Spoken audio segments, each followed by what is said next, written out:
Part 1. Silence your ego. Strengthen your soul. The morning reckoning, before the world remembers our name. Before praise, insult, victory, or disappointment knock on the gates of our attention. There is a moment, a silent moment, a dangerous one. It is the moment when we meet ourselves, not the image, not the ambition, not the role, but the raw, restless force within, the one that wants to be admired, to be right, to dominate, to be seen, the voice that whispers, "You deserve more, you should be recognized, you cannot be ignored."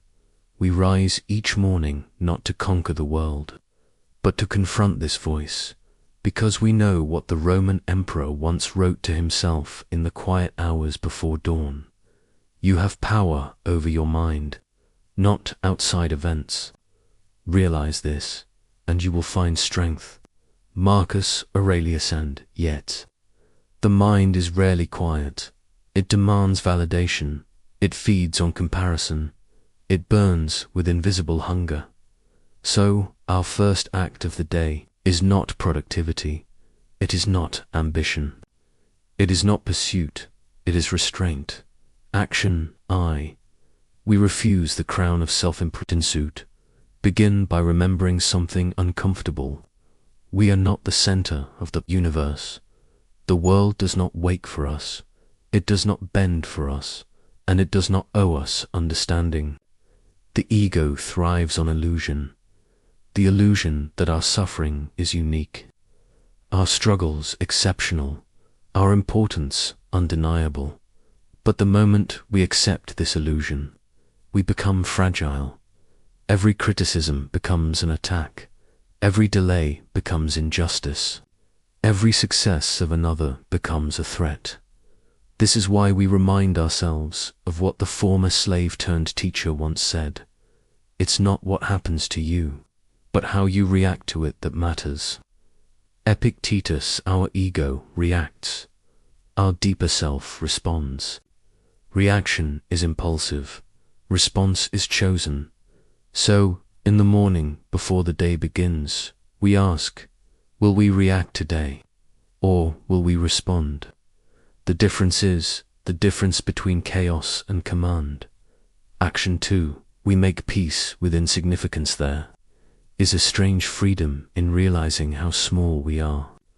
The ego trembles at this, but the soul is relieved, because if we are small, then we are not required to control everything. We are not required to be admired by everyone. We are not required to win every encounter. We are only required to govern ourselves. And this is where the quiet discipline begins. As the statesman and thinker once wrote, we suffer more often in imagination than in reality. Seneca imagines humiliation before it arrives. It imagines betrayal before it happens. It imagines failure before effort is even made. So we strip imagination of its tyranny. We return to what is real. This breath, this moment, this choice, nothing more, nothing less. Action 3, we train the inner citadel. There is a place within us that must remain unconquered, a place no insult can reach, no praise can intoxicate, no loss can devastate. We build this place, daily, stone by stone, choice by choice, silence by silence. The emperor described it as a fortress, within, untouched by the storms of the world, and we understand why, because without it, we become hostages to circumstance, to the opinions of strangers, to the approval of crowds, to the temporary winds of fortune. But with it, we walk into chaos with steadiness. We endure misunderstanding without collapse. We face loss without disintegration. So each morning we ask, what can disturb us today? And the answer must always be, nothing, unless we allow it. Action 4, we starve the need for praise. The ego feeds on applause. It survives on recognition. It expands through validation. But we have seen where this leads to dependence, fragility, endless striving for approval from people who cannot even govern themselves. So we practice a dangerous discipline. We do good without announcing it. We improve without displaying it. We endure without dramatizing it. Because we remember, if our peace depends on praise, it will vanish with criticism. And if our worth depends on recognition, it will crumble in silence. True strength grows in obscurity. Action V. We reclaim authority over emotion, anger, envy, fear, resentment. These are not enemies from the outside. They are internal rebellions, movements of the ego that believe the world must behave according to our preferences. But the world does not obey preference. It obeys cause and consequence. So we do not attempt to destroy emotion. We learn to govern it, to observe it, to understand its origin. The teacher once warned, make the best use of what is in your power, and take the rest as it happens. Epictetus, anger is not in our power, but our reaction is. Fear is not always avoidable, but surrender is. Envy may arise, but bitterness is chosen. So we do not fight emotion with denial. We master it with awareness, action. 6. We accept the discipline of reality. Reality is often harsh. It does not flatter. It does not adjust to our desires. It does not slow for our convenience. But it is honest, and honesty is a gift because it removes illusion, and illusion is the birthplace of ego. We accept that some efforts will fail, some relationships will end, some efforts will go unnoticed, some sacrifices will be misunderstood, and still we proceed. Not because success is guaranteed, but because virtue demands it.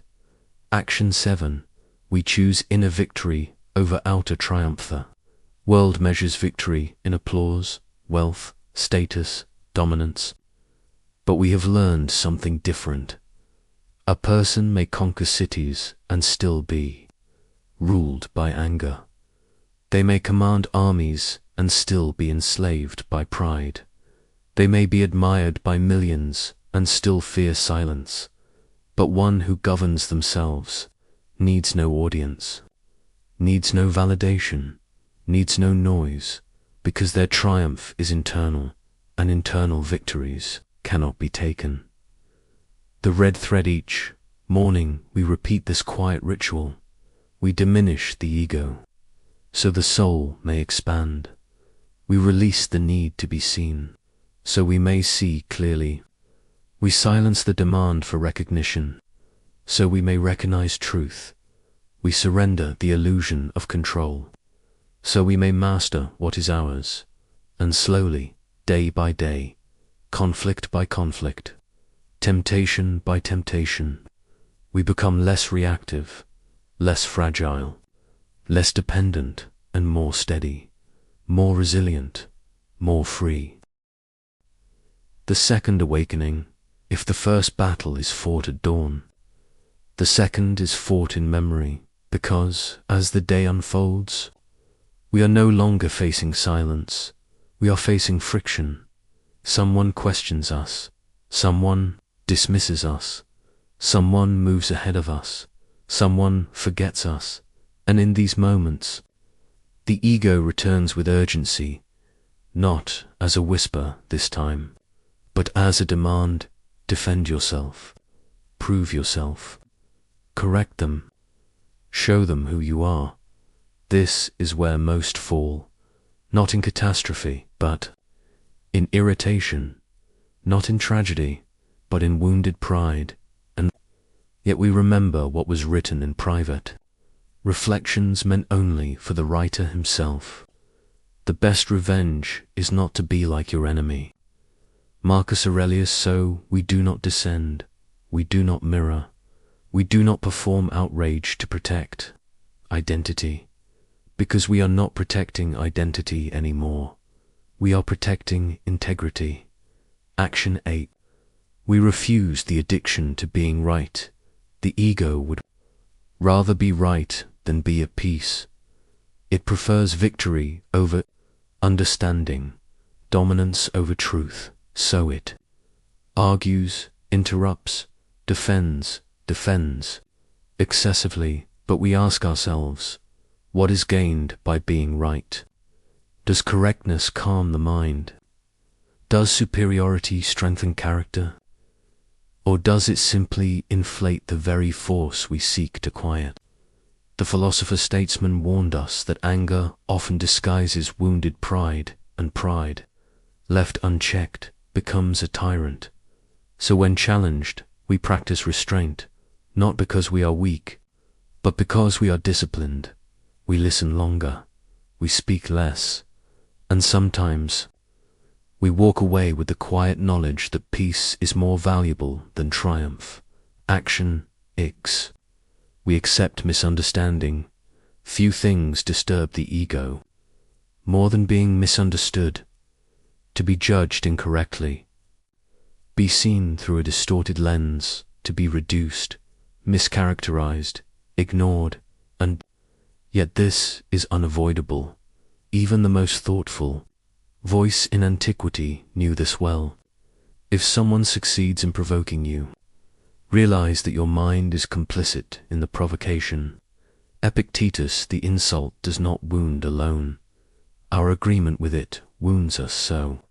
We practice the discipline of non-agreement, not with arrogance, but with clarity.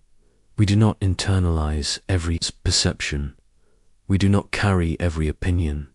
We do not fight every misjudgment, because our worth does not fluctuate with interpretation. Action X.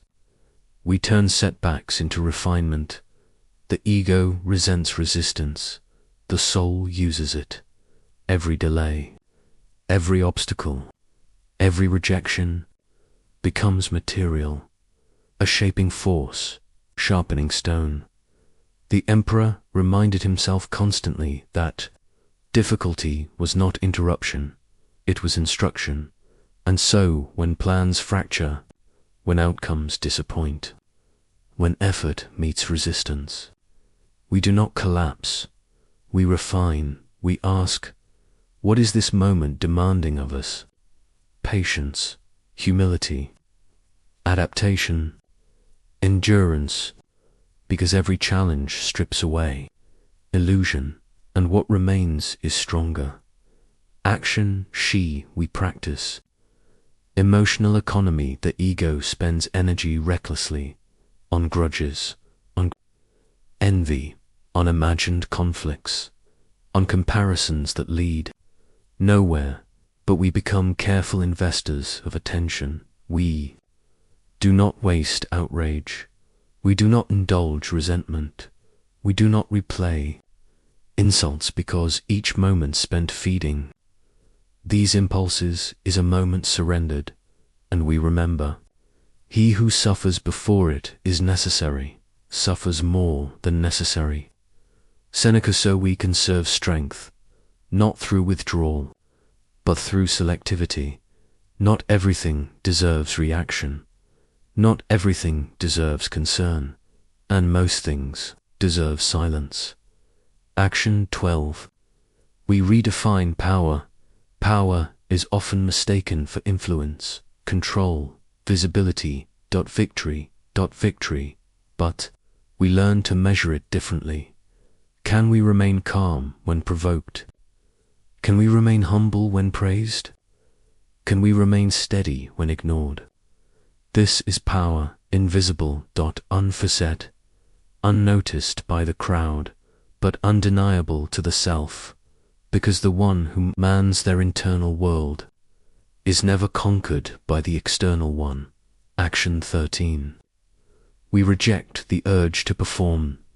The ego performs. It hardship, it exaggerates. Sacrifice, it seeks acknowledgement, but we remove the audience. We act without spectacle. We endure without narration. We grow without announcement, because the moment growth becomes performance. It stops being growth and becomes theater. Action 14. We practice voluntary humility, not humiliation. Humility chosen, not imposed. We take the lower seat, we allow others to speak first. We credit others openly. We accept correction without hostility, not because we are less, but because we are stable, and stability has no need to assert itself constantly. Action 15. We return to stillnesses. The day stretches on. Noise accumulates. Opinions, expectations, comparisons, provocations. Provocations, so we return, again and again, to the inner citadel, to stillness, to perspective, to the quiet reminder. We cannot control outcomes. We cannot control perception. We cannot control fortune, but we can always control response. And this is enough, the deepening with each repetition, with each restraint, with each refusal to indulge ego's demands. Something shifts. We become less volatile, less defensive, less needy, and more deliberate, more grounded, more free. Not because the world has softened, but because we have hardened where necessary, and softened where wise. The quiet transformation, no applause, marks this change. No celebration announces it, but it is real. It appears in the argument we chose not to escalate, the insult we chose not to carry, the praise we chose not to depend upon, the disappointment we chose not to dramatize. And slowly, the ego grows quieter, not eliminated, but managed, not destroyed, but subordinated. And in its silence, the soul gains strength. Part 3. The unshakable course, final return. As night approaches, the world begins to quiet. But within us, there is one final test, because when the noise fades, when the roles dissolve, when the demands of the day release their grip, we are left alone again, and the ego, deprived of audience, begins its last attempt. It whispers, "You should have done more. You deserved better. They did not appreciate you. Tomorrow you must prove yourself." But we have walked this path long enough to recognize the trap. The day is not meant for proving, it is meant for practicing, and the night is not meant for regret. It is meant for reflection. Action 16. We judge ourselves gently, but honestly we review the day, not as prosecutors, but as craftsmen. Where did we lose composure? Where did pride rise? Where did we react instead of respond? And where did we remain steady? This quiet accounting is not punishment, it is refinement. The Roman thinker reminded himself constantly to examine his actions, not to condemn, but to improve. And so we ask, did we govern anger today? Did we resist envy? Did we act without seeking applause? Did we remain calm when ignored? These questions are not burdens, they are tools. Action 17. We release the need to win the day. The ego measures days by victories, achievements, recognition, progress. But we have learned a different metric. Did we remain just? Did we remain disciplined? Did we remain humble? A day filled with unseen restraint is a greater triumph than one filled with visible success. And we remember, waste no more time arguing what a good man should be. Be one, Marcus Aurelius. So we release the scoreboard and return to character. Action 18. We befriend mortality. Silences ego more completely than the awareness of impermanence. Titles fade, wealth disperses, recognition dissolves, memory itself erodes, but character Character shapes the brief moment we are given. The statesman once warned that life is not short. We simply waste much of it, and so we remember. This day was never guaranteed. This moment was never promised. This breath was never owed. And with that awareness, comparison loses meaning. Resentment loses fuel. Vanity loses urgency. Because we are no longer racing for permanence, we are acting within transience. Action 19. We abandon the illusion of control. The ego believes it must orchestrate everything: outcomes, perceptions, timelines. But we have seen the exhaustion this creates, so we release the unnecessary burden. We govern effort. We release results. We choose intention. We surrender consequence. As the teacher reminded, do not seek for events to happen as you wish, but wish them to happen as they do happen. Epictetus, this is not passivity. It is alignment, action. XX. We practice invisible courage, not the courage of spectacle, not the courage of applause, but the quiet courage of restraint. The courage to forgive without announcement. The courage to endure without complaint. The courage to remain kind in a harsh environment. The courage to continue without recognition, because the truest bravery is internal. Action 21. We prepare for tomorrow's battle before rest. We remember the ego will return. It always does.